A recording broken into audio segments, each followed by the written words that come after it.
Welcome to today's coffee talk from Planet Fair. As we do every Friday, we will be talking for exactly 8 minutes on the fastest ways to get to Planet Fair. My name is Henrike von Platen, and I'm talking with my friend Margrét Bjarnadóttir. So good to see you again. We've had some time with great guests and everything, and today it's just us again. And actually, Margrét, I have some questions prepared for you because I have something that I want you to tell us about that I really want to share with the people out there. And I know that you can do this just by hearing it. You have very recently implemented a new tool into PayAnalytics, and it's about job evaluation. What was your idea behind this? Yeah, I mean, the motivating factor was really that increasingly we see this popping up in legislations that, you know, if you think about the trajectory of equal pay legislation, we started really with, you know, equal pay for equal work, and then we have been seeing, you know, equal pay for substantially similar work, and now we are often seeing in the legal code equal pay for work of equal value. And then oftentimes there isn't a fixed approach attached to how you capture the value.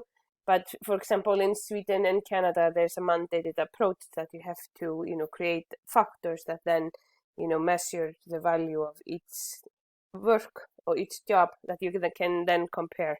So that was really the motivation, just making this easier for our customers and build it in and integrate it with the pay equity analysis. Is this, as you already mentioned, other countries, is this also a prerequisite for companies when they do the Icelandic equal pay standard that they have to do this? No. So no. And I would say, like, when I think about, you know, at the core of equal pay analysis is capturing the value or what is a job, right? And the job evaluation is one approach to that. It's a slower start than, for example, if you just take your job titles and you group them together based on function, right? Or based on, you know, the work that's done. So we call that kind of the job family or job role approach. You get a faster start that way. But yeah, so in Iceland, they have really allowed organizations to tailor their pay equity approach to the organization. And I think that has been actually quite successful. Okay. I have an unstable internet, but I think it's stable enough for us to keep on. Otherwise, you would tell me about it. Yeah, no, you sound fine. Super cool. In Germany, we had a very long discussion, really, for a long time. I remember it on as the two tools. And the main part of the discussion always was the statistical analysis of pay gaps versus the analysis of the value of jobs. But the discussion was always the only either or. It was never combining the both methods, which was something that we always found very hard, but it was really very uneasy to get that over to the people. Now, what is your reaction to this development? Because I know that in your job evaluation, you do combine both, if I remember correctly. How do you handle that? How can we get the people from there, like one way to a broader mindset? Yeah, I mean, I think that depends a bit on what you mean by statistical analysis of pay gaps, right? So, in my mind, you know the logic. You know the logic. Okay. Version, like. Okay. Yeah.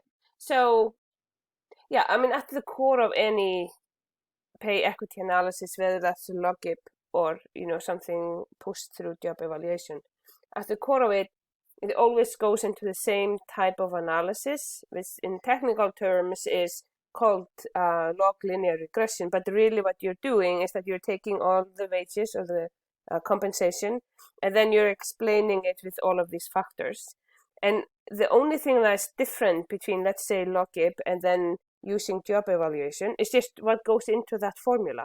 At the end of the day, it's exactly the same. So whether you do kind of easiest to start job roles and you use that as your foundation and then you add to it, or you take the 3 or 4 factors that logip uses and you use that in your formula, or you take the output of the job evaluation and you put that in the formula. At the end of the day, it all goes into the same type of formula, and the idea is that, okay, after we account for what constitutes jobs, then is there a systematic bias towards the gender or by race or whatever demographic we are looking at?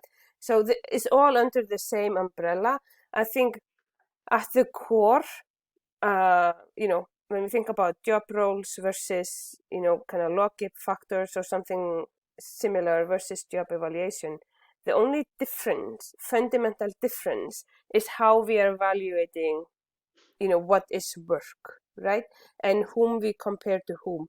So if we go the job role route, then we're saying, okay, these people are similar, so I'll put them together. These people are similar, so I'll put them together.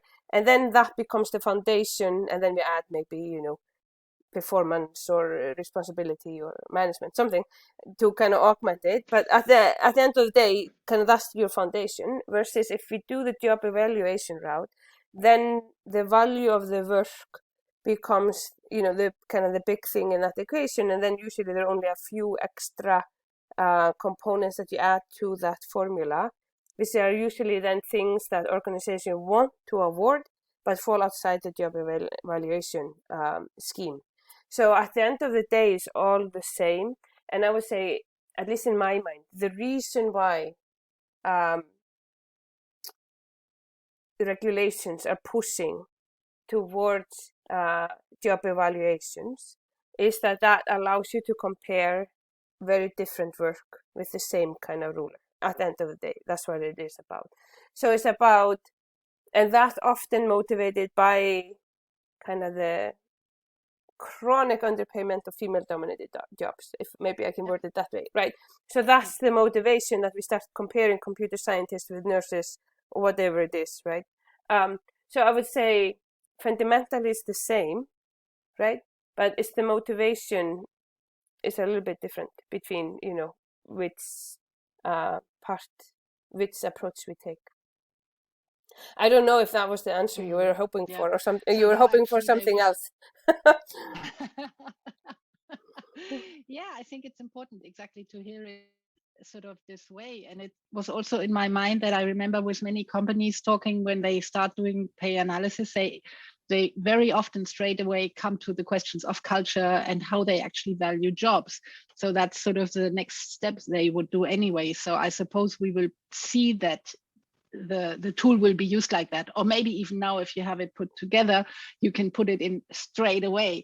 You don't sort of get to it afterwards. You start off using this, probably, maybe you've seen it already now, but I mean, I know it's brand new. So I could imagine that for lots of companies I have in my mind, it will make the beginning maybe a bit harder, maybe, but it's actually the same sort that they would have one day later anyway. So I think so that would be my idea on that. Is there anything else that you would say would be good to know about the ideas behind exactly this approach for our last 30 seconds?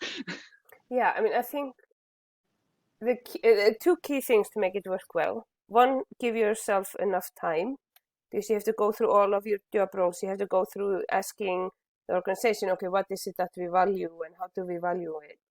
And then I think the critical thing, and the most important thing, is not to bake in your bias into the job evaluation, because then what is gained, right? So when we think about, often in these job evaluation schemas, we have responsibility, right? And often what we see is that it's broken down into financial responsibility and management responsibility, right? But what about the responsibility if you're caring for people? If it's not in the job evaluation schema, then it won't be carried through, into Absolutely. Your pay structure. So the most important part is to think critically about the factors that go into the job evaluation schema for each organization. Absolutely. I think that's a very good finish. This was super cool, Margrét. Thank you very much for this coffee again on the You're beautiful most welcome. day. Yeah. See you again soon. All right. Have a great day. Talk soon. Bye.